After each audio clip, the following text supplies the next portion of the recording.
Bismillahirrahmanirrahim. Allahumma sholli wa sallim wa barik ala sayyidina Muhammadin wa ala alihi wa sahbihi asma'in, nama ba'du. Yang sangat kita hormati bersama Direktur RSUD Rembang, Bapak Dr. Agus, tadi juga beberapa dokter spesialis, karyawan dan semuanya.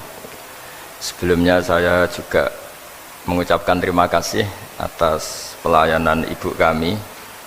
Beliau gerak di sini sampai 22 hari bulan Syakban sampai wafat juga di sini, dan kami sebagai keluarga sangat terima kasih atas semua pelayanan dan pengabdian tenaga medis di sini. Sebetulnya RSUD itu sudah sopan lah, datang ke kita mintanya ngaji virtual. Gara-gara sopan tuh saya kok jadi ingin sopan juga. Akhirnya saya yang datang ke sini. Biasanya yang lembaga-lembaga besar itu agak sopan itu, ngatur-ngatur orang. Ini kok baik. Padahal BPK ngajinya di saya, lembaga negara. Kemenku pernah ngaji di saya virtual. Tapi RSUD kok kayak kasihan, jadi saya kok. Terus iya, jadi hakul jar kira-kira itu karena tetangga itu. Tapi niat saya ya tidak baik-baik banget, sambil jalan-jalan kok dekat. Jadi, tapi begini ya, saya akan cerita versi kiai ya. Kalau versi medis Anda lebih tahu. Kalau versi kiai itu kematian itu dianggap hal yang sebetulnya ada versi kiai ya, semua orang tahu lah pasti mati itu. Cuma inginnya mati itu kan macam-macam. Inginnya ya setelah kaya, terus setelah mapan, terus menangi anaknya mapan, cucunya mapan itu. Terus itu pun sebetulnya ada siap mati juga, tapi ya tetap mati itu. Jadi saya punya cerita, saya akan cerita yang lucu-lucu ya supaya enggak tegang ya menghadapi kematian. Dulu itu kroni itu ya sudah ada. Jadi Nabi itu ya punya kroni, tidak hanya pejabat. Nabi itu punya kroni. Nabi Sulaiman itu bisa terbang gitu. Ya mulai dulu manfaatkan angin. Jadi angin itu mulai dulu memang luar biasa dimanfaatkan orang sekarang, mulai tenaga angin, pakai rem angin, mulai dulu angin itu luar biasa. Nah itu teman dekatnya Nabi Sulaiman tuh ya agak sopan tuh bilang gini, itu Pak Nabi itu kalau nanti ada malaikat Israel saya pinjam anginnya supaya tidak bisa ngejar saya katanya. Jadi mulai dulu tidak hanya pejabat, Nabi pun ya punya teman yang agak-agak gimana itu. Suatu saat malaikat Israel disuruh nyabut orang, misalnya namanya siapalah, nanti saya sebut ada yang tepaan sama nanti tersinggung ya, semuanya siapa gitu. Yang jelas namanya ada Agus, tidak Bambang karena bahasa Arab itu orang ini cabut di India gitu. Nabi Sulaiman kira-kira ya di Palestina kira-kira itu. Si orang ini ternyata di dekat Nabi Sulaiman. Nah karena Nabi itu kan orang hebat lah, sehingga malaikat ya kadang silaturahim ke para nabi. Israel sendiri ya kadang-kadang silaturahim ke para nabi. Silaturahim yang paling nggak disukai ya silaturahimnya malaikat Israel. Datang ke Nabi Sulaiman, sebenarnya niatnya silaturahim. Ternyata ketemu orang itu, kaget malaikatnya. Waduh ini gimana ini? Kok saya disuruh nyabut di India, kok orangnya di Palestina? Nabi Sulaiman kira-kira di kawasan Palestina, di wilayah yang katanya Israel itu. Karena Palestina kita tahu kan, menurut pemerintahan Israel itu wilayah Israel, menurut Palestina pemerintahan apa? Palestina. Tapi Indonesia alhamdulillah sampai sekarang itu nggak mau atau tidak punya hubungan diplomatik dengan apa? Israel. Sehingga kita harus mengistilahkan Palestina untuk warga Indonesia. Kaget malaikat ini, katanya disuruh nyabut di India kok ada di sini. Nah si kroni ini, si orang yang itu melihat malaikat Israel, entah kenapa kok dia bisa melihat itu, mungkin punya kekuatan tertentu karena dekat Nabi. Kaget dia, malaikat melihat dia karena janggal ya, disuruh nyabut di India kok orangnya di Palestina. Si orang ini melihat malaikat juga takut, malaikat itu punya hawa yang luar biasa. Akhirnya bilang ke Nabi Sulaiman, ya Nabi Allah tolong pinjemin saya angin untuk saat ini juga saya bisa terbang ke India. Dipinjemin sama Nabi Sulaiman. Akhirnya orang itu sampai ke India. Dikira angin itu sudah segala-galanya sampai India. Terus malaikat senyum, seneng dia. Wah ini sesuai protokol karena andai kan orang itu tetap di situ malah malaikat gak berani ngambil karena prosedurnya harus ngambil di India. Jadi andai kan dia tetap diam di situ sebenarnya malah gak masalah karena gak sesuai apa panduannya harus karena dia terbang di India malaikat itu nyusul ya terus diambil karena sesuai apa saya sesuai perintah harus memang diambil di India. Nah kemudian saya akan memang dipesenin untuk memperkuat apa ya nakes teman-teman semuanya lah pasien. Tapi saya cerita dimulai dari yang seperti ini saya sengaja karena memang ya hidup itu seperti inilah pasti kita semua akan mengalami kematian cuma inginnya kita ya hidup itu ya sehat ya, terus kalau mati itu ya tidak punya utang karena berat nanti utang itu.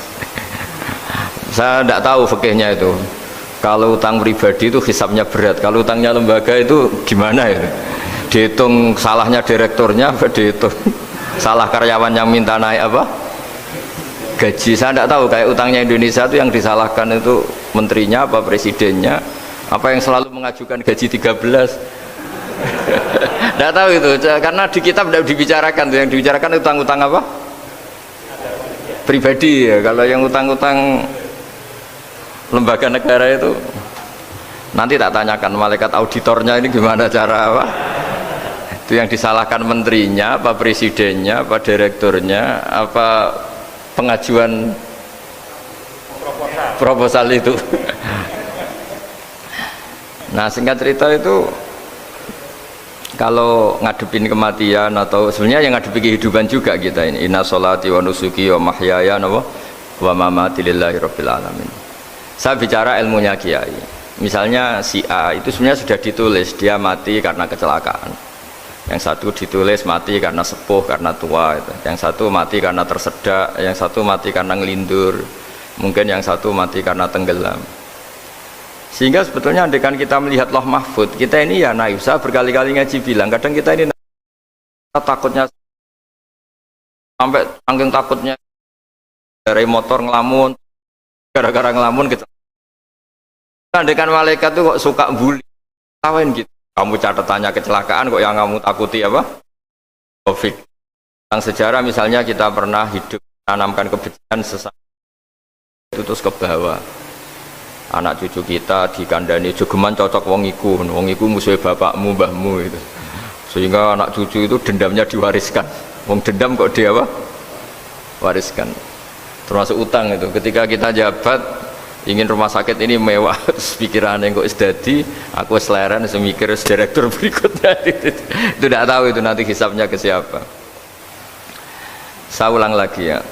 Maka dalam satu ayat dikatakan laqad kunta fi ghaflatin min hadza fakashafna anka ghita'aka fabasarukal yauma hadid.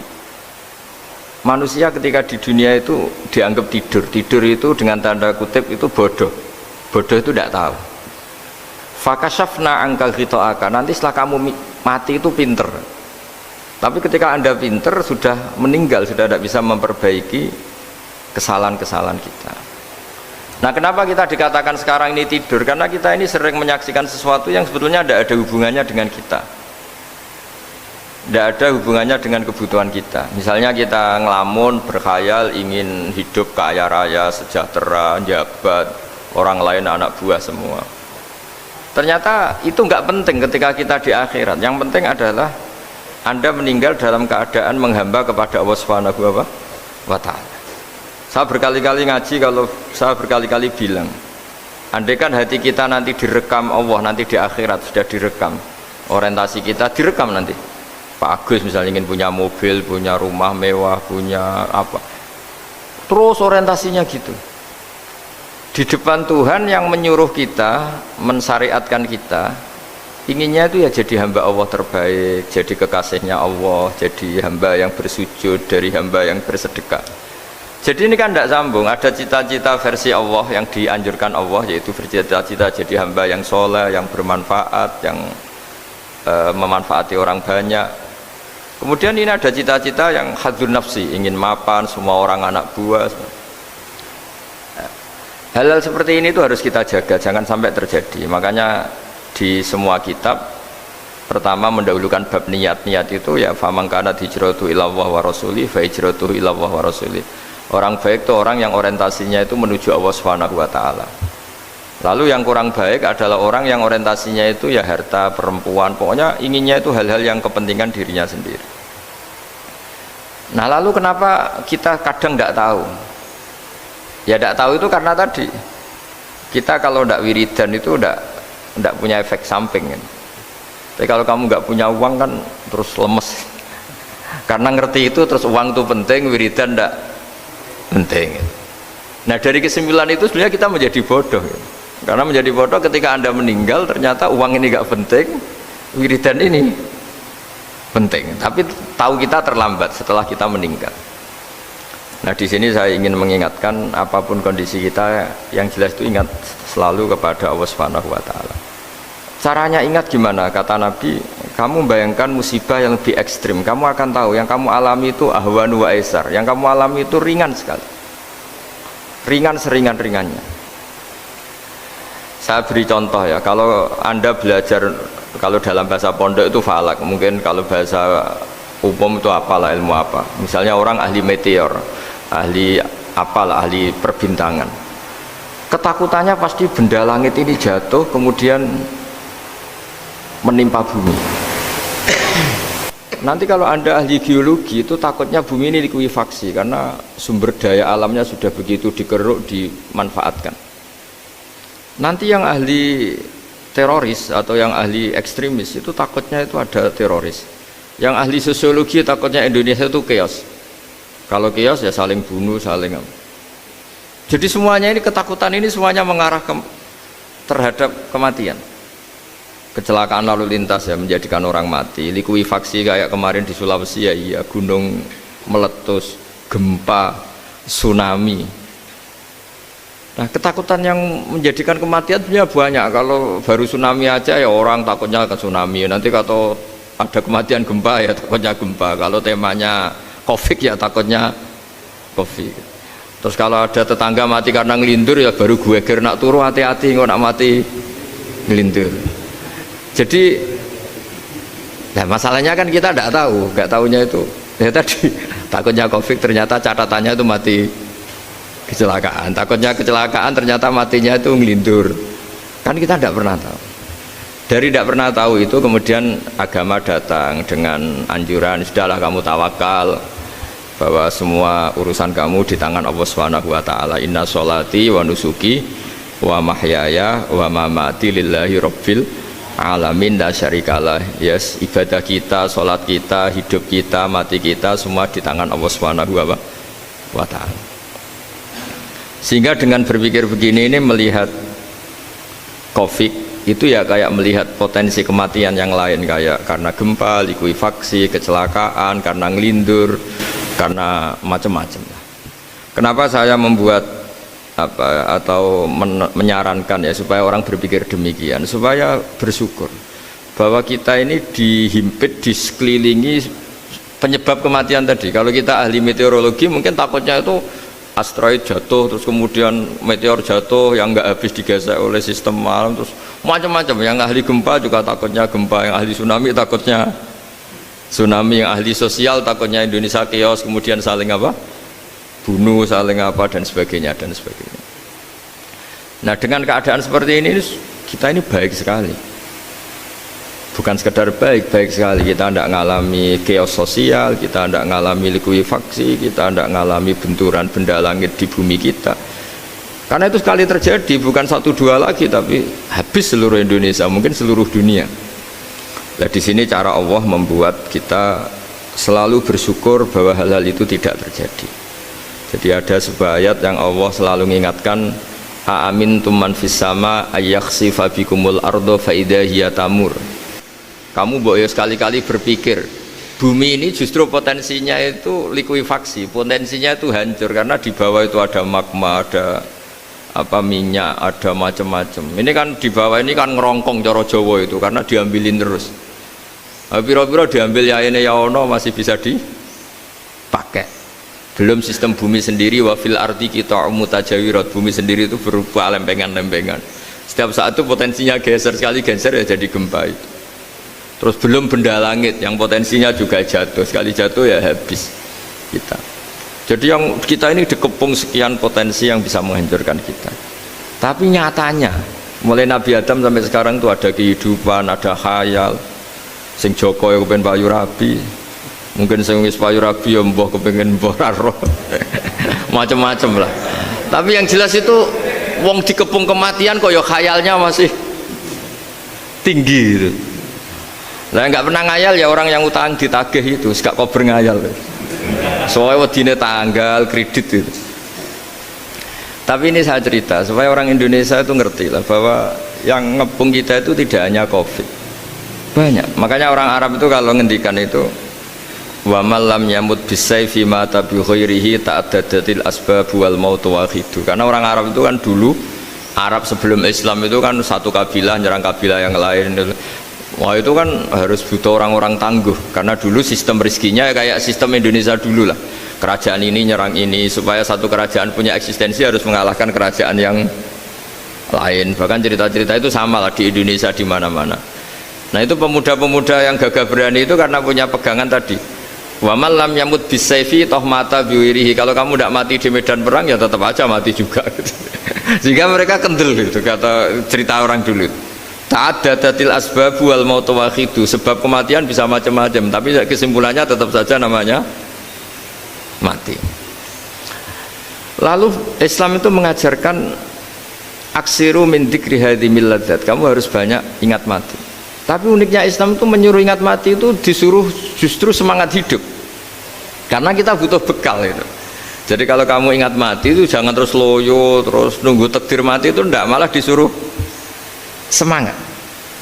Nah tenaga medis semangat mengobati pasien, yang pasien juga semangat apa mensupport dirinya supaya punya keberanian hidup. Orang Jawa nunggoni anak, nunggoni putu.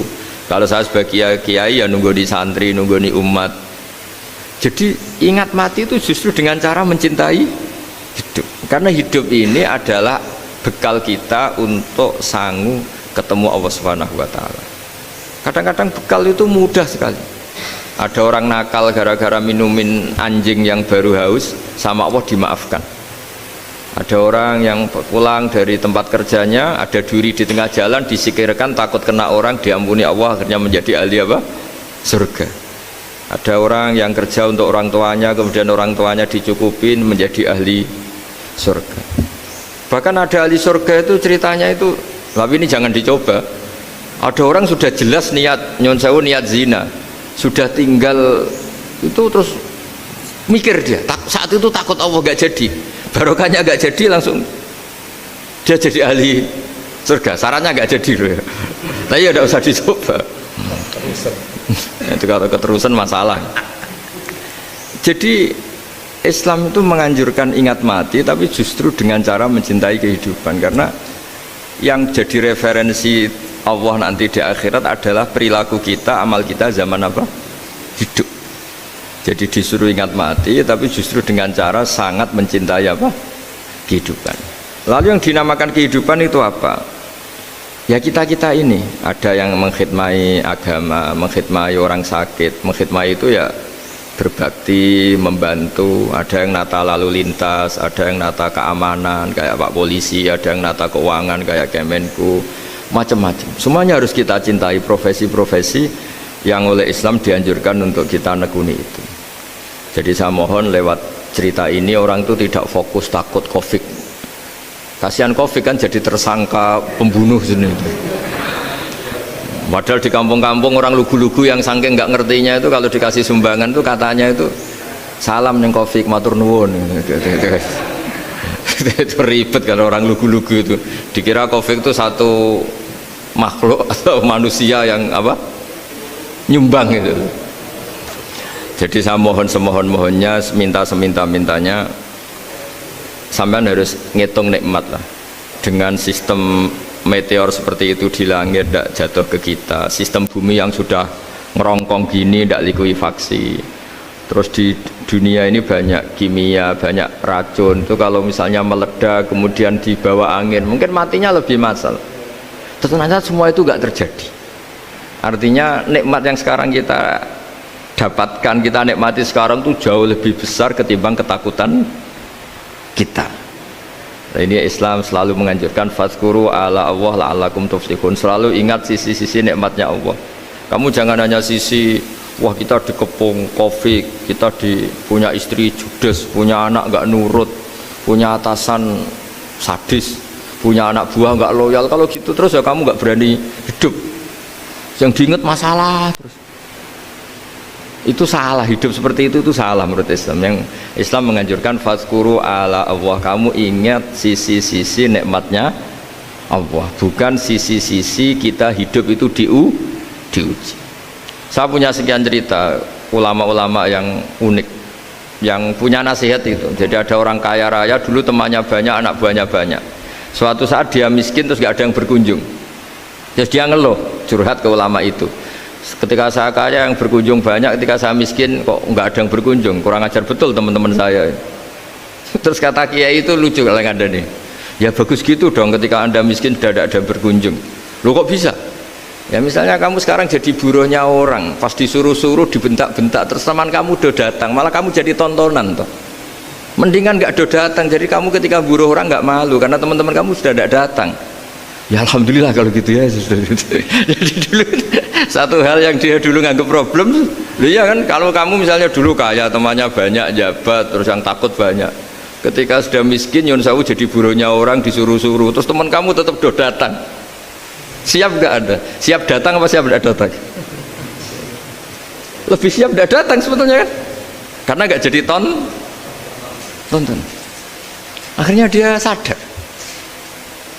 Ya gitu, kalau dikeluhin istri saya ini judes, ya sering marahin gini-gini. Ya bagus dong marahin kamu, kalau marahin tetangga malah masalah kan. Coba kamu punya istri kalau marahin orang lain, pusing enggak? Mendingan marahin. Jadi pokoknya dilatih terus. Lama-lama dia bersyukur. Nah termasuk cara kita melihat kehidupan.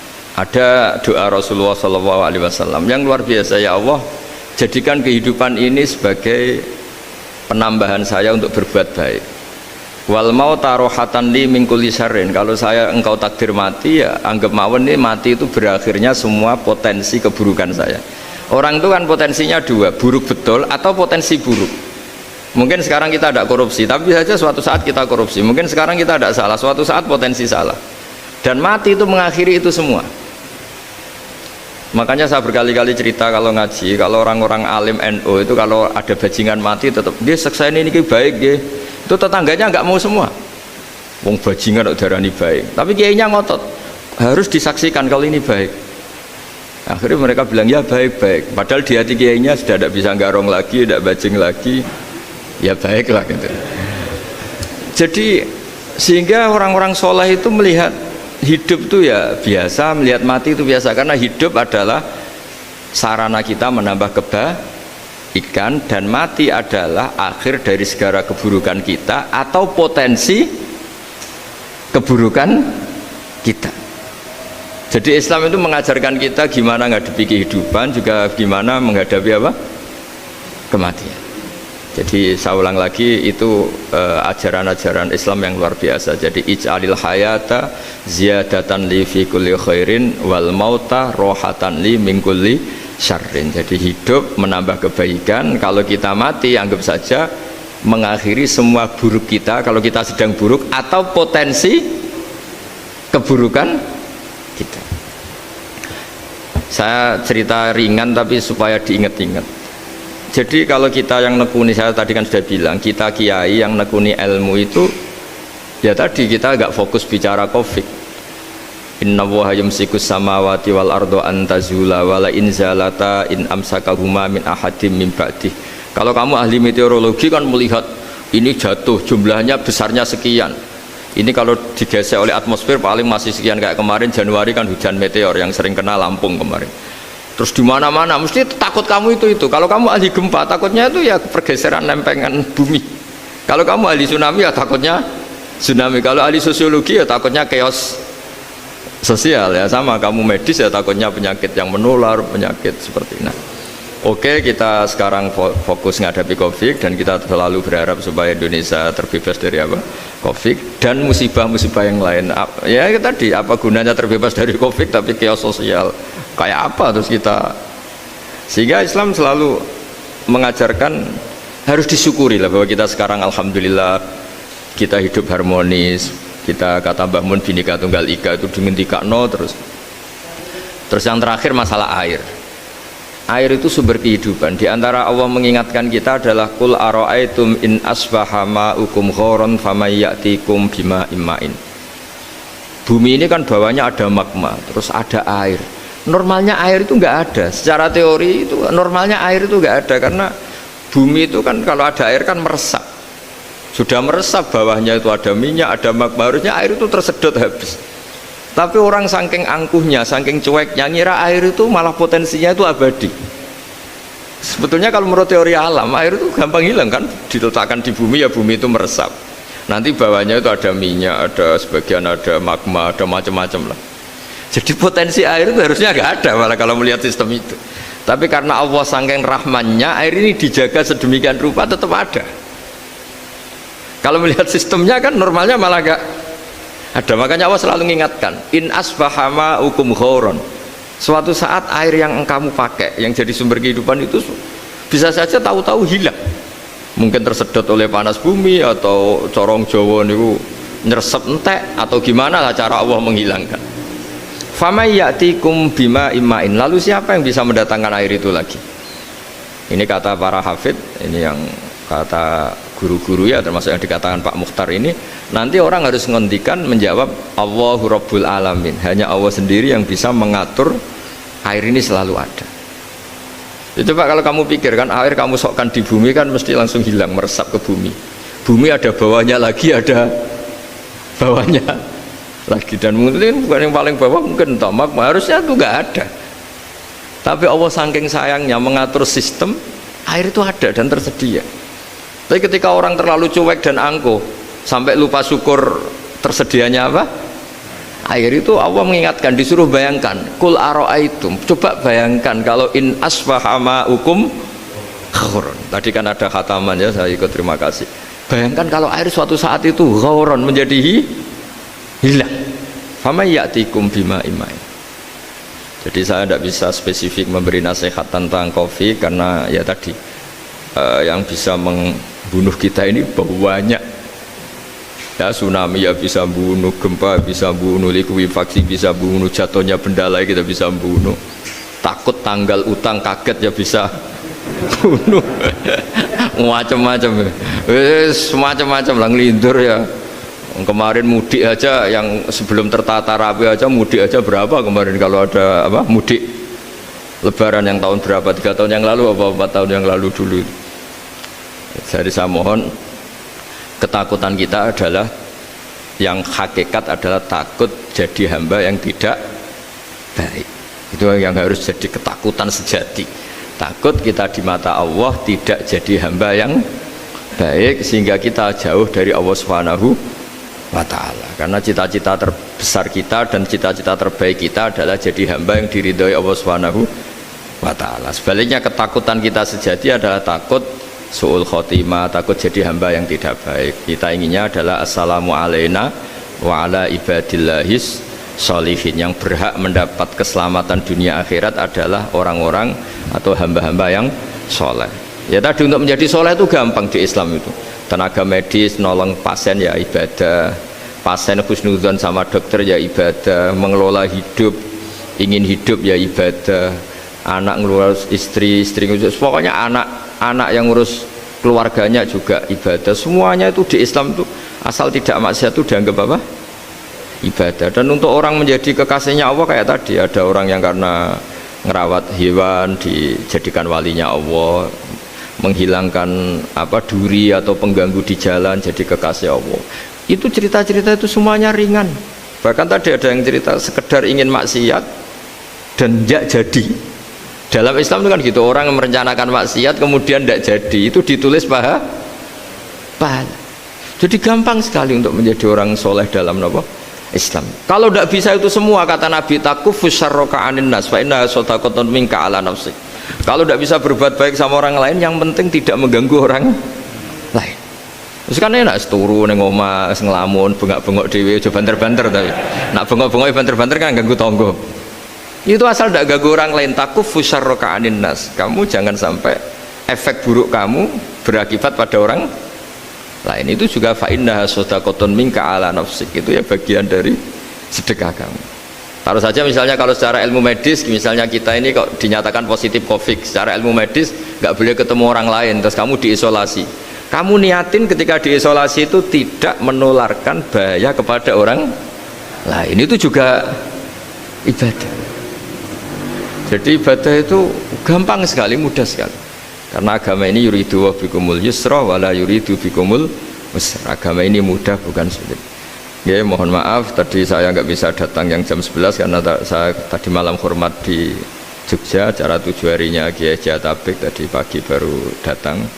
Tapi saya mohon pokoknya yang seneng ya, hidup itu yang seneng, diberi kesempatan hidup sampai sekarang itu yang seneng. Jangan karena teman kamu meninggal terus seakan-akan ini teman saya meninggal, paling saya besok. Kok kamu tahu? Nyatanya besok hidup lagi, besoknya ya hidup lagi, sampai sekarang ya masih hidup. Sudahlah, mensyukuri yang ada. Jadi sudah saya mohon, syukur itu penting. La in syakartum lazidanakum. Justru dengan kita syukur itu insya Allah segalanya akan tambah baik, tambah baik. Nggih, matur nuwun ngapunten ingkang kathah. Assalamualaikum warahmatullahi wabarakatuh. Terima kasih kepada beliau Romo Kiai Haji Ahmad Bahauddin Nur Salim, atau biasa kita sapa dengan Gus Baha, menginjak pada acara selanjutnya, yakni doa yang insya Allah akan dibawakan oleh beliau Romo Kiai Haji Ahmad Bahauddin Nur Salim. Monggo kepada beliau waktu dan tempat kami persilahkan. Al-Fatihah.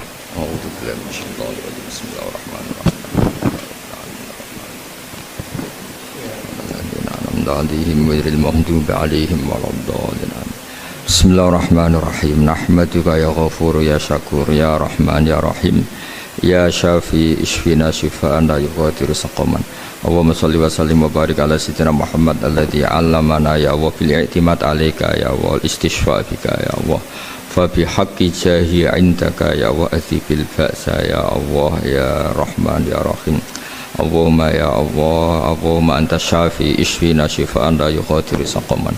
Allahumma ya wa anta syafi ishfina syifaan la yughadiru saqaman. Wasfi mardona ya Allah wa tayu mardona innaka anta syafi azibil ba'sa rabban nas innaka anta syafi ya Allah. Allahumma ya Allah la narju siwaka wa anta rojauna ya Allah wa anna lan nahlika wa lan nahlika wa anta ma'ana wa anta rojauna ya Allah faj'alna ya Allah wa ahla Indonesia salimin ghanimin mu'afin min kulli bala'id dunya wal akhirah. Allahumma ya ilahana ya wa ij'alna min ibadika syakirin min ibadika sholihin wa min ibadika alladhina ya Allah ma syofi ardika haunan ya Allah na'muru bil ma'ruf wa nanha 'anil munkar. Ya Allah ya Allah ya Haqqu ya Mubin is'alna ya Allah salimin ghanimin ma'afin min kulli bala'id dunya wal akhirah. Rabbana atina fid dunya hasanah wal akhirati hasanah wa qina adzabannar. Sallallahu alaihi sayyidina Muhammad sallallahu alaihi wa sallam. Subhana rabbika rabbil izzati amma yasifun wa salamun alal mursalin walhamdulillahi rabbil alamin. Sirrul Fatihah. A'udzu billahi minasyaitonir rajim.